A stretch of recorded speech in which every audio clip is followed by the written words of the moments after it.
The first thing that went wrong was the silence. Kelevi survey ships did not fly quietly. The quiet tide always hummed. There was the low sound of the water recyclers, the tick of the hull as it cooled, the soft voice of the ship telling the crew things they already knew. Saren had lived inside that noise for 11 years. She knew it the way a person knows their own breathing. Then it stopped, all of it at once.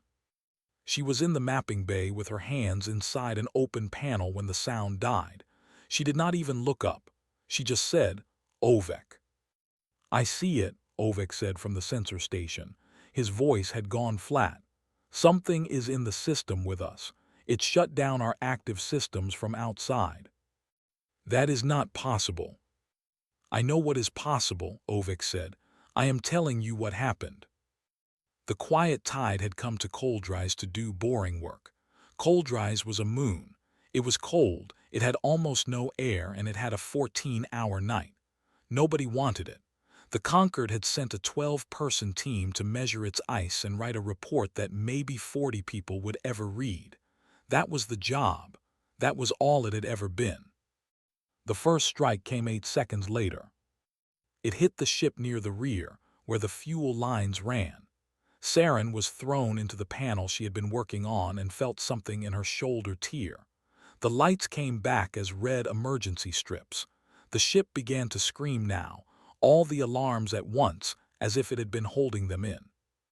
"Drawn," Ovek said. "One raider, close. It was sitting in the moon's shadow waiting for us." Saren got to her feet. Her arm did not want to move. She made it move. "Landing craft," she said. "Everyone now." Nobody argued. That was the one thing she would remember with pride later when there was very little else to be proud of. Nobody stood there asking questions. The team ran. She counted them as they came through the passage. Nima, the medic, small and fast, dragging her kit behind her. Talon, the pilot, already heading for the craft's front seat. Ovek, carrying a sensor unit he had pulled out of the wall because he could not stand to leave it. Others behind them, faces she had eaten 1,000 meals with. She counted 9. She should have counted 12. "Where are Sira, Laum, and Pell?" "Rear section," Ovek said. He did not look at her. The rear section was gone. She had seen the strike hit. She had felt it. She knew the answer before she asked, and she asked anyway, because there is a part of a person that keeps asking even when it knows. "Saren," Talon called from the craft. "We go now or we do not go." She went. The landing craft dropped away from the quiet tide as the second drawn strike hit. Through the small window, Saren watched the ship she had lived on for 11 years come apart in slow, quiet pieces. There was no sound. There is never any sound. It just opened like a hand and spilled everything it had been holding into the dark. Talon flew them down through the storm. He did it well, and it still nearly killed them. The winds on Dries were not weather. They were a wall that moved. The craft hit the ice hard, skipped once, and slid for 400 meters before it stopped against a ridge of frozen rock. When Saren opened her eyes, Nima was already working. That was Nima. She never waited to be told. Talon was the worst. The front of the craft had folded and his leg had folded with it. He was awake and he was not making any noise about it, which somehow was worse. They got the heaters running. They got the emergency shelter unfolded and anchored. They dragged the wounded inside. By the time the 14-hour night began, 7 of them were alive under a thin dome on a moon that nobody wanted, 60 degrees below zero on the other side of the fabric. Ovek raised the beacon that night. He climbed out into the wind and set it up by hand because the automatic mount was crushed. It took him 2 hours. When he came back inside, his hands were gray and Nima had to work on them for another hour. "It is up," he said. "It is sending." "Good," Saren said. "It is sending," Ovek said again differently. The reply came before the sun did. It came through in the clean, calm voice that Concord Command always used. Saren read it twice. Then she read it a third time because the words were simple and she could not make them mean anything. Distress acknowledged, position confirmed, losses recorded. The team was noted as being beyond the rescue horizon. Condolences were extended to families. The matter was closed. Nobody was coming. Saren sat with the pad in her hands for a long time. The others were asleep or pretending. She could hear Talon breathing badly in the corner. She knew the doctrine. Of course she knew it. Every conquered officer knew it. A rescue was weighed against the risk to the ship sent. Beyond a certain distance with a hostile force present, the math said the rescue would cost more lives than it saved. So the math said no. That was all. It was not cruelty. It was arithmetic. She had signed that notation herself. Twice. Once for a mining crew near Hess, once for a courier ship whose name she could no longer remember. She had signed them and gone to sleep afterward and slept fine, because the math was correct. The math was still correct. She checked it in her head, sitting there in the cold, and it came out the same as always. It was only that this time she was on the other side of it, and from this side, the correct answer looked exactly like being left to die. At the 4th hour of morning, the beacon caught something else. It was not on a conquered band. It was not encrypted at all, which was insane, because anything unencrypted out here was an invitation to the drawn. It came in badly accented conquered trade speech, spoken slowly, by someone clearly reading the words off a translation screen. Ovek played it twice, then he sat back and stared at the speaker. The voice said it had heard them. It said it was 11 days out. It asked what they needed. "Who is that?" Nima whispered. Ovek checked the origin tag. He checked it again. He looked up with an expression Saren had never seen on him before. "Human," he said. "It is a human ship. Saren, humans are not signatories to anything. They have no obligation to us. They have no obligation to anyone." Outside, the wind moved across the ice like something looking for a way in.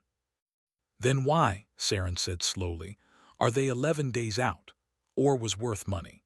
That was the whole argument, and everybody aboard the Long Harvest knew it without anyone having to say it out loud. The ship was 40 years old and looked it. She was a bulk hauler, which is a polite way of saying she was a long metal spine with 6 ore pods clamped to her and 2 engines that had been rebuilt more times than anyone had bothered to record. She was slow. She was ugly. She had no weapons except a mining laser that could cut rock at close range and could not do much of anything at any range that mattered. Rachel Doyle had owned her for 9 years and had paid for her with the last 4. The beacon came in during the night watch. Doyle was awake because she was always awake during the night watch, going through the same numbers she had gone through the night before, trying to make them come out better. They never did. 12 more runs and the ship was hers clean, 11 if the ore price held. The signal was faint and it was on a conquered distress band, and the translation software chewed on it for almost a minute before it gave her anything. 7 survivors, cold Dries, hostile in system. Doyle sat and looked at the words. The thing that stayed with her afterward, the thing she could never explain properly to anyone who asked, was that the beacon had been transmitting for 2 days. 2 days. There were 4 ships in scanning range of that signal. She checked. 2 conquered freighters, 1 independent in her. The signal had been going out for 2 days and it was still going out, which meant that every single one of them had heard it and kept flying. She woke Volkov. Dmitry Volkov came up to the bridge in a shirt he had slept in, read the screen twice, and rubbed his face with both hands. "No," he said. "I have not asked anything yet." "You do not have to ask. I have known you for 6 years." He pointed at the screen. "Coldrise is 11 days at full burn. Full burn means we dump the pods because we cannot make that acceleration loaded. Dump the pods and we break the contract. Break the contract and we lose the ship. And that is if nothing goes wrong." "I know. There is a hostile in the system, Rachel. That word in that language means drawn. We have a rock cutter and a hole you can put your thumb through." "I know." "Then say the sensible thing," Volkov said. "Say it and I will log it and we will both sleep badly for a week and then we will be fine." Doyle did not say the sensible thing. She called the whole crew to the galley instead. There were 9 of them, counting her. Raman came up from the engine deck still wiping her hands. Doyle put the message on the wall screen and let them read it. "That has been going out for 2 days," she said. 3 other ships heard it. Nobody moved. If we go, we dump the ore, we break the contract, and I lose the harvest. I want to be honest about that. There is no version of this where I keep the ship." Nobody said anything. "I am not going to make anyone go," Doyle said. "There is a station 4 days back. Anyone who wants off, I will drop you and no hard feelings, and I mean that." She looked around the room. "I am only asking one thing. Whatever you decide, I am going to write it in the log tonight. Every one of us by name either heard it and went or heard it and did not." It was very quiet in the galley. Then Raman said, "How much acceleration do you need out of the engines?" "More than they have." "That is not a number," Raman said, and went back down to the engine deck. They dumped the pods at 400 shipboard. 6 ore pods, 3 years of Doyle's life, tumbling away behind them into the dark, growing smaller and then gone. Volkov stood beside her and watched them go and said nothing at all. Then he went and plotted the burn. 11 days is a long time when you are the one waiting. On cold rise, the 7 became 6 on the 3rd day. One of the wounded, a young technician named Rel, simply did not wake up. Nima worked on him for 40 minutes past the point where there was anything left to do, and Saren let her, because there was nothing else to give her. They buried him under stones. There was no ceremony because nobody had the strength for one. The heaters could run at full power for 8 hours a day. Saren did the arithmetic and cut it to 6. She rationed the food to 900 calories a person, and then to 700. Ovek spent his waking hours mapping the drawn raider's orbit, tracking the times when it swept over their position, and every time it passed, he made them kill the heaters and sit in the dark and the cold for 40 minutes so the heat signature would not show. On the 6th day, Talon's leg went bad. Nima did what she could, which was not much, and afterward she sat outside the shelter in the wind for a while where nobody could see her face. On the 8th day, Ovek said the thing out loud. "They wrote us off," he said. "Not the drawn, our own people. They read our position, they ran the numbers, and they wrote us off in under 11 hours, and now they are sleeping." "That is the doctrine," Saren said. "I know it is the doctrine." Ovek's voice cracked, which she had never heard before. "That is what is wrong with it. It worked perfectly. Nothing failed. This is the system doing exactly what it is built to do." Saren did not answer him, because she did not have an answer, and because she had signed that same notation twice and could no longer remember one of the ship's names. On the 11th day, the storm was the worst it had been. Ovek was watching the sensor unit when the reading came in, and at first he thought it was ice interference, because nothing came down through weather like that. The object was descending at an angle no pilot would choose, and at a rate no hull should survive. "It is coming apart," he said. "Saren, whatever that is, it is falling, not landing." They went outside anyway, all 6 of them, into that wind, because after 11 days you go outside for anything. The ship came down through the cloud sideways, engines flaring in short, desperate bursts, one of them clearly dead.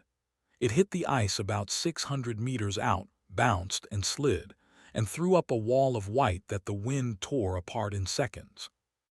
Then it sat there, steaming, ticking, an ugly old machine that had no business being on this moon at all. A hatch opened. A human came down the ramp into the snow. She was not wearing enough for the cold, and she was clearly aware of it. She stopped in front of Saren, looked past her at the small group standing in the wind, and counted them with her eyes. Once. Then again, slower, as if hopping the number would change. 6, she said through the translator, and something in her face went hard. The signal said 7. It said 7 11 days ago, Saren said. The human nodded slowly. Then she jerked her head back toward the battered ship behind her. Get in, she said. I have room for 12. Warlord Kessun had been watching Dries for 6 days and had not been in any hurry.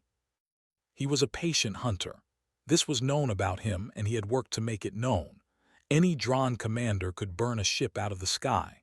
Kessun preferred to leave one alive on a rock and wait and see what came for it. Species revealed themselves in what they were willing to come back for. He had learned a great deal about the conquered this way. What he had learned was that the conquered came back for nothing. So when his sensor officer reported an unknown hull entering atmosphere at a suicidal angle, Kessun did not order an immediate strike. He leaned forward instead, genuinely interested for the first time in a week. Who's? Unregistered warlord. The engine's signature is not in our library. Someone came, Kessun said, and something like pleasure moved across his face. Bring us around. I want to see who is stupid enough to be brave. Down on the ice, the long harvest was trying to leave. It was not going well. Raman had 8 minutes of work and about 90 seconds to do it in. The port engine had been running past its limits for 11 days and had finally admitted it during the descent. She was crawling through a service duct with a torch in her teeth when the deck kicked under her, and she knew, without being told, that they had been hit. The strike caught them at 9,000 meters on the climb. It took the port engine cleanly off, which Raman would later say was a mercy, because the alternative was it exploding while still attached. The long harvest rolled, lost her main power bus, and dropped. Volkov flew her down. He had never flown anything bigger than a shuttle. He put a 40-year-old ore hauler into a canyon at the edge of the ice field and got everyone aboard down alive. And when it was over, he sat in the seat and shook for a full minute before he stood up. 19 people were now stranded on Dries instead of 6. Saren walked the length of the canyon that night with Doyle and did the count.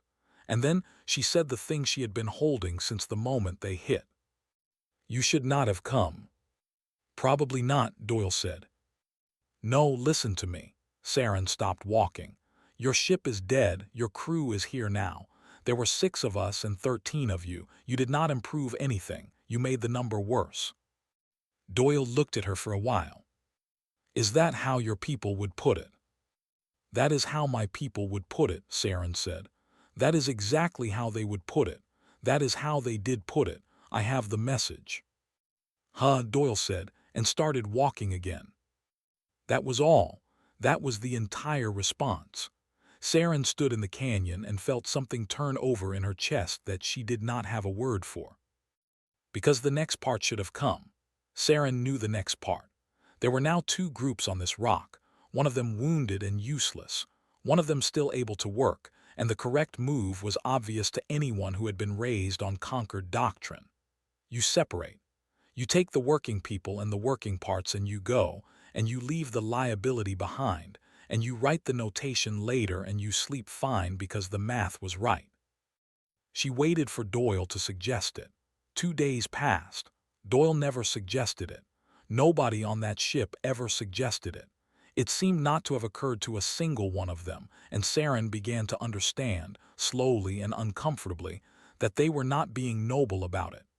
Nobility would have required them to first consider the option and then reject it. They had simply never had the thought. The work began. Raman and Ovek turned out to be the same person in 2 different bodies. Neither could speak more than 40 words of the other's language, and within a day they had stopped bothering, communicating instead by pointing, drawing on the ice, and making noises of disgust at each other's ideas. They tore the crashed Kelavi landing craft apart for parts. The Kelavi power coupling was the wrong shape, the wrong voltage, and the wrong century, and Raman got it into the Long Harvest's bus anyway by building an adapter out of 2 hull plates and a great deal of swearing. Nima and the human medic, a quiet man named Ellis, discovered on the second day that Kelavi and human blood chemistry were close. Not the same. Close. Close enough that a Kelavi could take human plasma and only be very sick afterward instead of dead. Nima checked it 4 times because she did not believe it. Ellis rolled up his sleeve and gave a unit for Talon that same hour without asking anyone's permission. Talon lived 9 more days because of it. On the 4th day, Kesson landed troops. He put down 2 assault craft at the mouth of the canyon and let them walk in, because he wanted this slow. Ovek saw them coming on the salvaged sensor unit, and they had about 20 minutes. There was one place to hold, a narrow break in the rock where the canyon pinched to 9 meters wide. Volkov took 6 people there. Saren took 3. They had the mining laser, which Raman had cut free of the hull and mounted on a rock by hand, 4 cutting torches, and every mining charge in the long harvest stores. Volkov looked at the Kelavi weapons and then at Saren. "How many rounds?" "Between us 40. "Then do not miss," he said, and grinned at her, and Saren did not understand how anyone could grin at a moment like that. The drawn came through the gap at dusk. The mining charges took the first 8 of them. Raman had buried them under the loose ice, and the blast lifted the canyon floor and dropped it again, and the sound came back off the walls 3 times. Then the rest came through the smoke and it was close work. It lasted 19 minutes. Saren lost track of most of it. She remembered a drawn soldier coming over the rock above her and Volkov pulling him down by the ankle.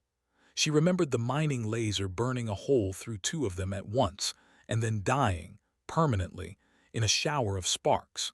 She remembered a human named Cole standing up to throw the last charge and not sitting back down.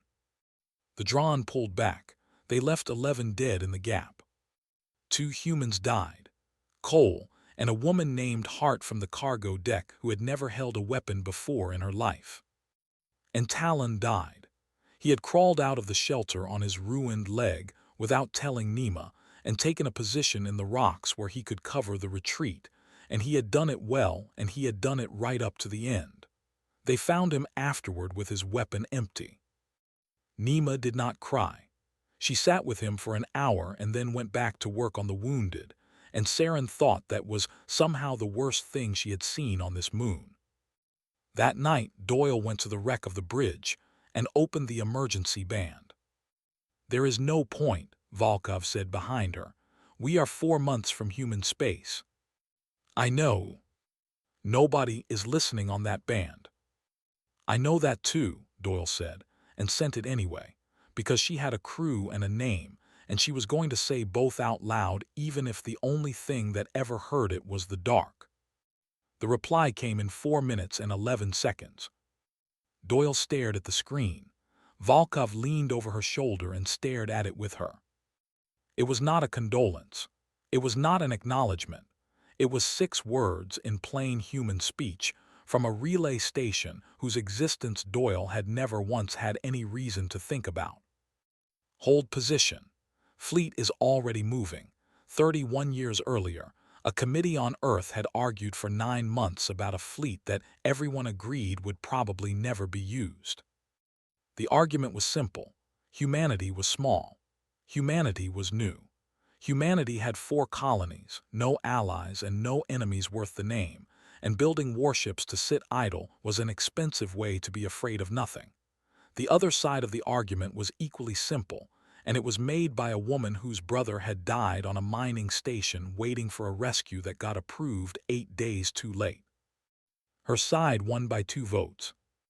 So they built the response fleets, not exploration ships, not colony escorts, ships designed around one requirement written into the first page of the specification and never removed: the ability to arrive. Everything else in the design was bent around that. The frames were overbuilt so the ships could take a transit burn that would crack a normal hull. The engines could be run past their rated limits because the specification assumed they would be. The crews were trained for damage, not for avoiding it. It was, by every standard in the galaxy, a stupid way to build a warship. Nobody in the galaxy had ever bothered to ask what it was built for, because nobody in the galaxy had ever bothered to look at humanity closely enough to ask. Admiral Owen Hart had commanded the 3rd Response Fleet for 6 years, and had never once used it for anything but exercises and 2 evacuations. The signal from Dries reached his desk at 2:17. He read it standing up. A civilian ore hauler, Master Rachel Doyle, 19 souls, 6 of them Kelevi, on the surface of a moon in a system with a confirmed drawn radar and confirmed ground contact. Position 4 months out at normal transit. Hart's aide was already reading over his shoulder. Sir, that is deep in conquered space. We have no standing there. Legally, we have no standing anywhere near it.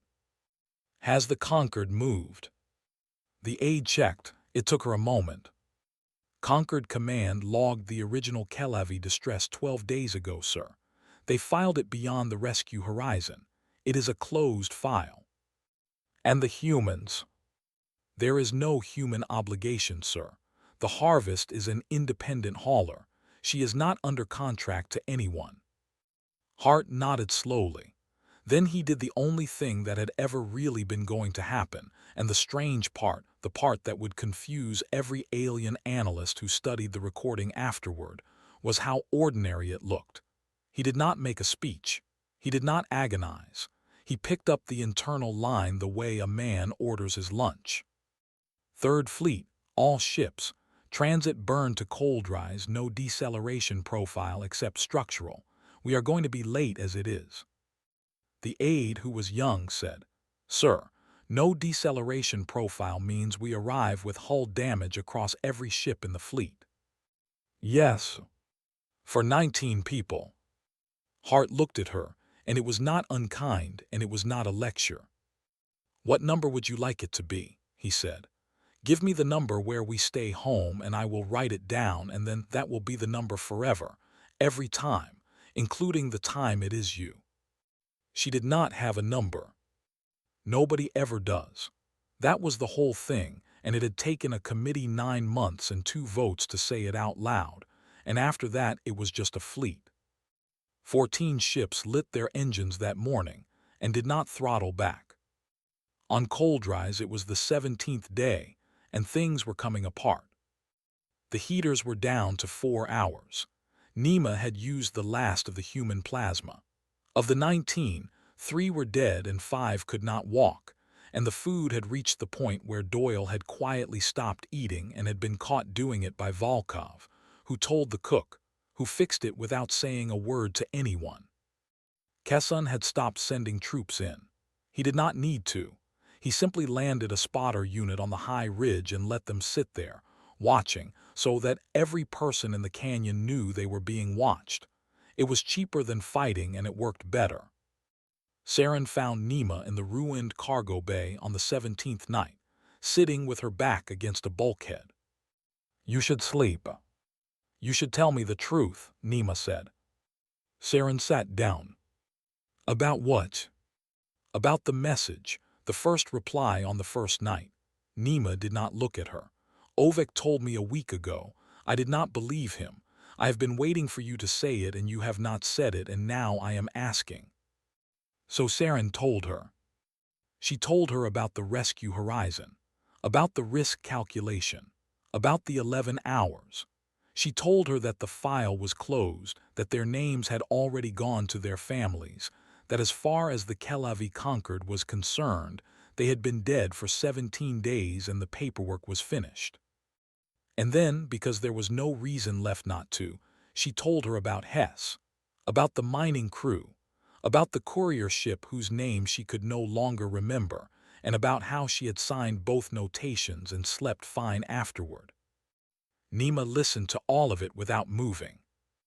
When it was done, she said, very quietly, I have a brother on a survey team near the Fell Belt. Nema. If his ship goes down out there, they will do this to him. Her voice did not rise. That was what made it terrible. They will do exactly this.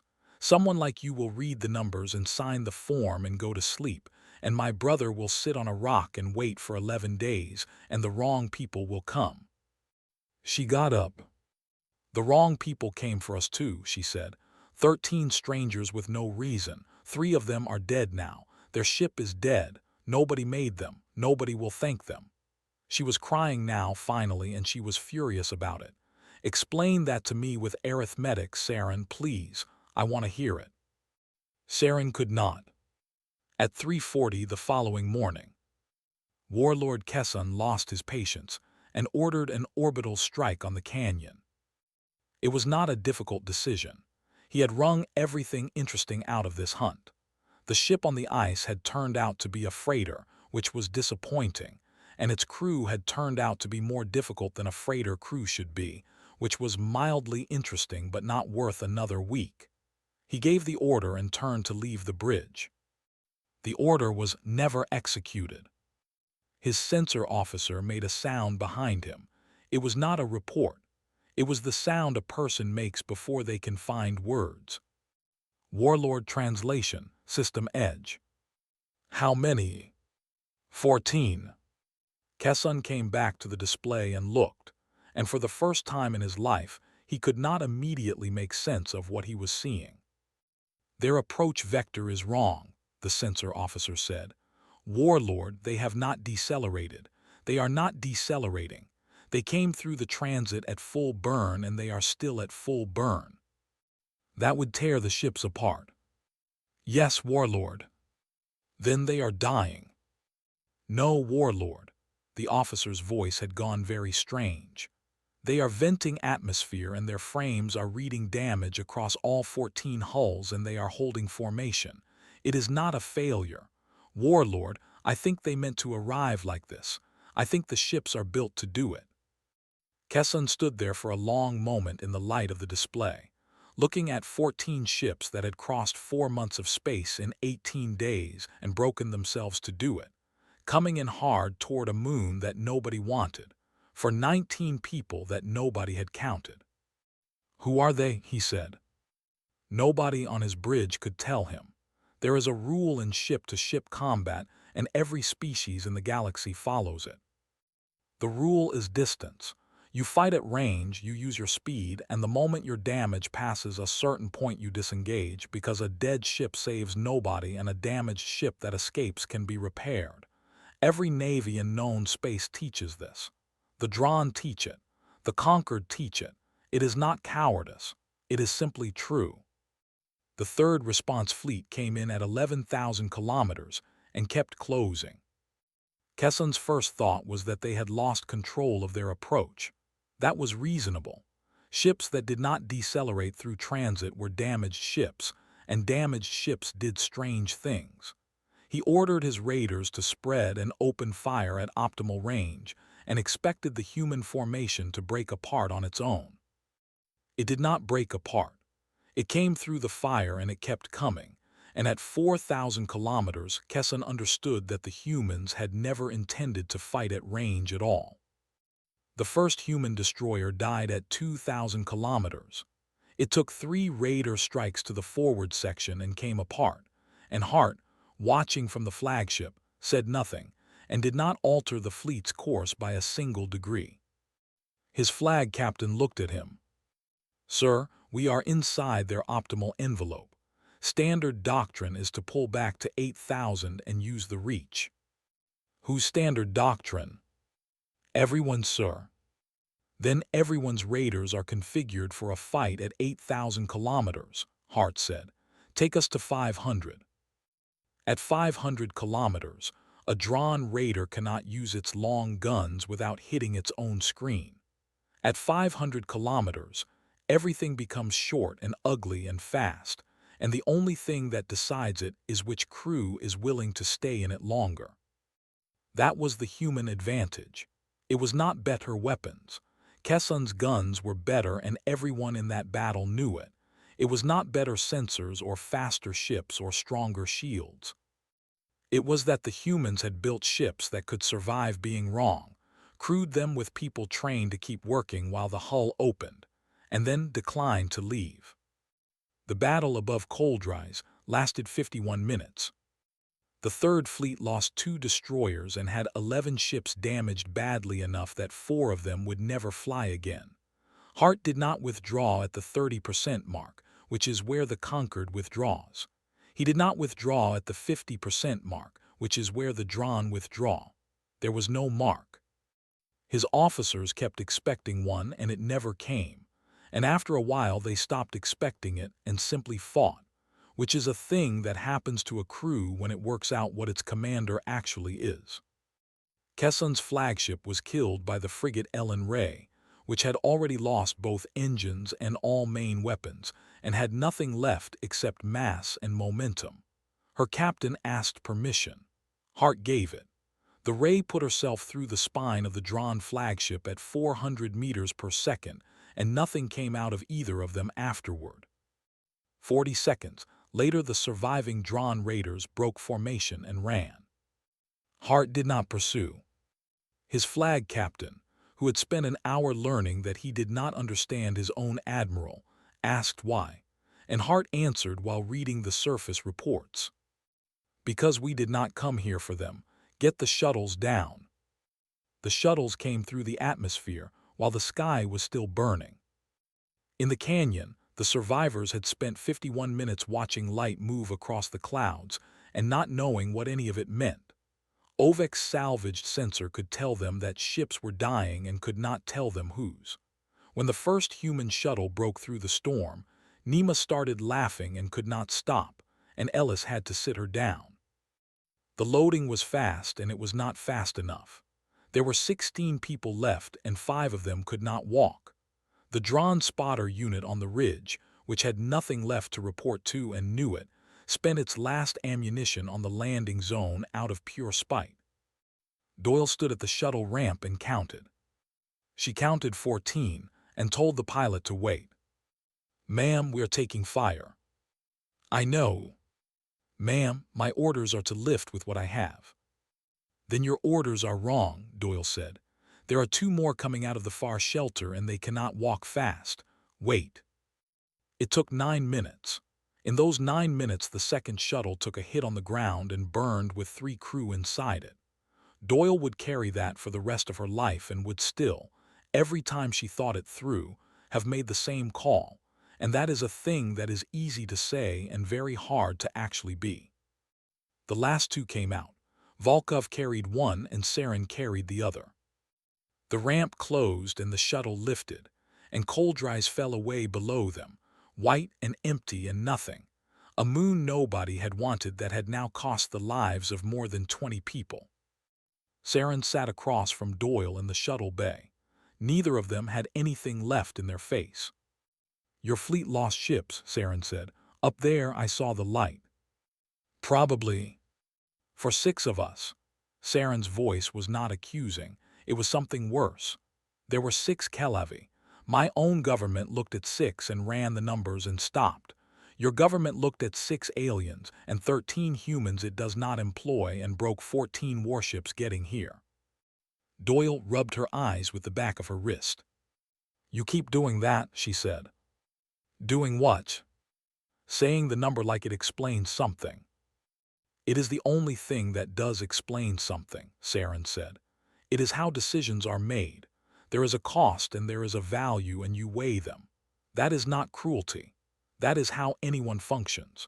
If you do not do that, you will spend everything you have on the first 6 people who need it, and then you will have nothing left for anyone else, and more people will die than if you had simply been honest at the start." Doyle thought about that for a while. She actually thought about it, which Saren had not expected. "That might be true," she said finally. "I am not smart enough to know if it is true. Maybe your way saves more people. Maybe you are right and we are idiots and one day it will cost us everything." "Then why?"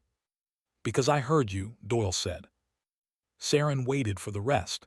There was no rest. "That is not a reason." "It is the only one I have got," Doyle said. "You were out there and you were talking and I heard it. After that, there was not really anything to work out." She shrugged and she looked embarrassed, and that was the part Saren could never afterward get out of her head. The woman looked embarrassed, as though she had been caught doing something slightly foolish. I do not know how to hear that and then go the other way. I would not know how to be a person after that. The shuttle came up through the last of the cloud and into clear black, and the fleet was there. Saren had seen warships before. She had never seen anything like this. They hung in a loose formation over the moon, 14 of them, and every single one was damaged. Hulls scorched down to the frame. Sections open to space. One destroyer was venting slowly from a wound down her entire length, and had not moved out of formation. They had done that to themselves, some of it in the battle, most of it in the coming. The flight deck of the flagship was cold, and enormous and very quiet. They were laying out the dead. The human dead had come down from the fighting and the shuttle crews and the 2 destroyers, and the Kelavi dead had come up from Dries in bags, Talon and Rel, and the 2 who never got names in any report Saren would ever be allowed to read.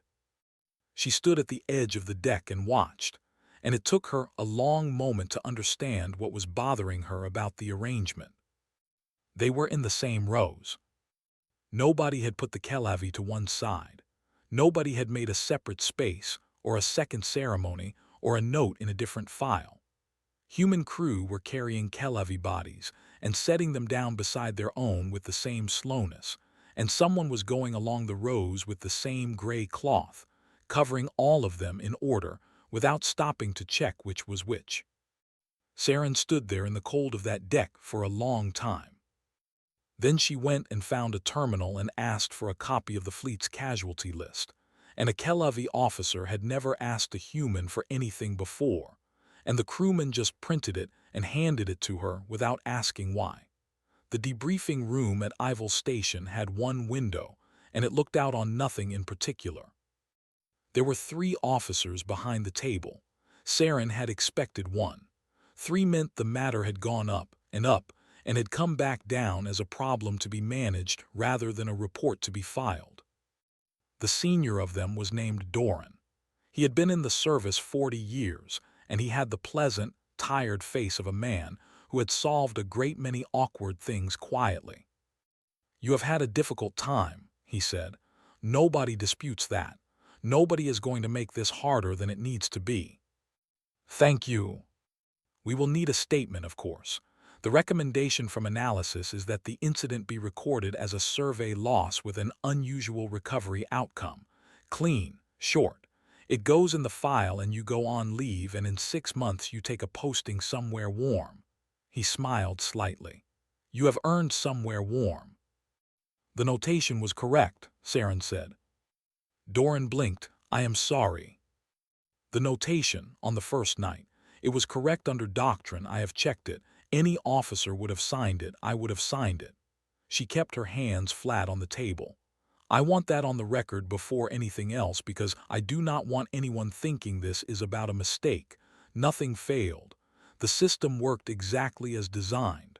That is the finding." The 3 of them looked at her. "Then I am not sure what your objection is," Doran said carefully. "That is the objection." She put the printed sheet on the table and slid it across. "That is the human fleet's casualty list from Dries. I asked them for it. They gave it to me without asking why, which I would like recorded as well." She did not look down at it. She had it by heart. 2 destroyers lost with all hands. 1 frigate expended deliberately. 3 shuttle crew burned on the ground because a civilian shipmaster refused to lift before 2 of my people were aboard. 11 ships damaged, 4 permanently, and 41 dead. Nobody spoke. 41 humans, Saren said. For 6 Kelavi that the Kelavi conquered had already written off in under 11 hours. I would like the number read into the record. I would like it to appear in the file next to the words "Beyond the Rescue Horizon," on the same page, so that anyone who ever opens that file has to see both. "Officer Saren," Doran said slowly, "you understand what you are asking us to publish?" "Yes." "It would be read as an accusation." "It is one." The younger officer on the left said, "The outcome was luck. If the humans had not been in range, if that freighter had not heard, the outcome is 7 dead and a closed file, and the doctrine would be exactly as sound as it was before. You cannot rewrite a rule from one lucky case. I agree, Saren said. That is the worst part. You are completely right. The doctrine did not fail. The doctrine worked, and we were saved anyway by people who do not have it, which means the only thing between our people and a rock is whether someone without our rules happens to be listening. They filed it. They filed it quietly and in the smallest possible form, and it got out anyway within 11 days. Because a Kelavi medic named Nima had a copy and had decided some while ago that she was finished being careful. What followed was not an outcry. Governments do not do outcries. What followed was worse and slower. Other species began asking questions, not about ethics, about capability.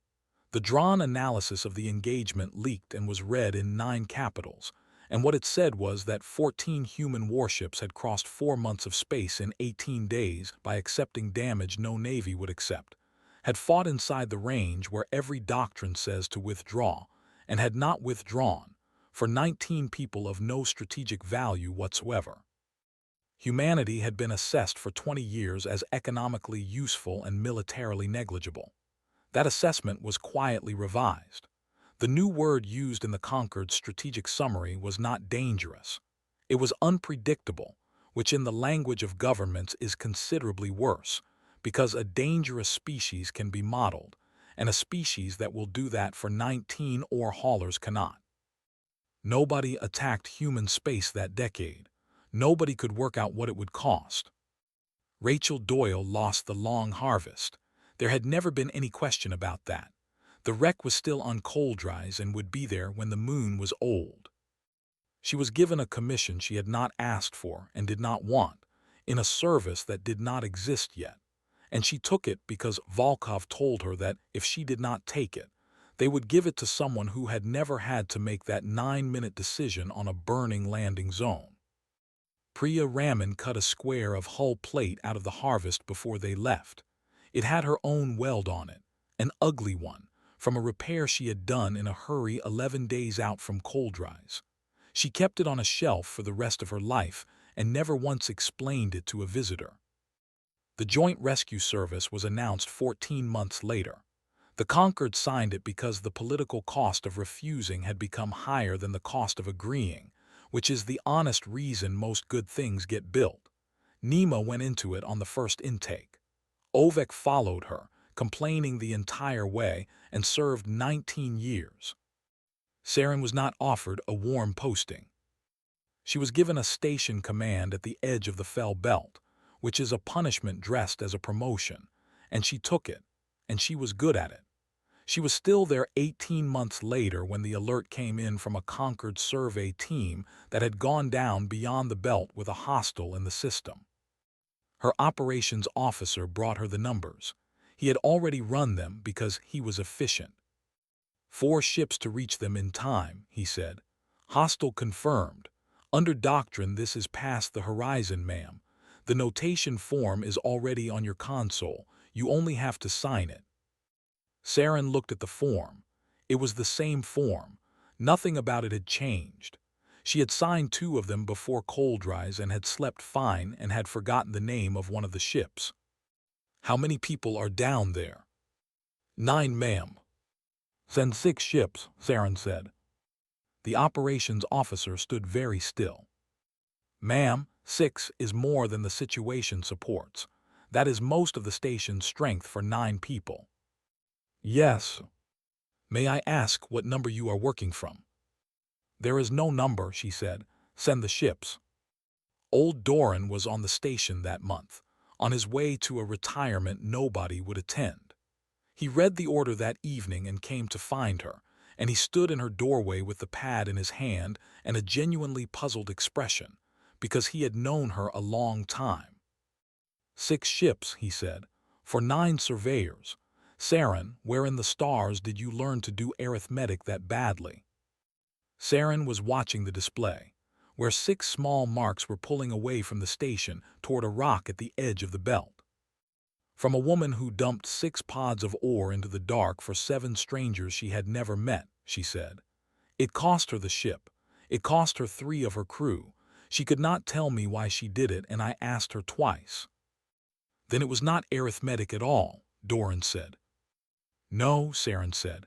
It never was. That was the whole thing. We only ever called it that because it let us sleep.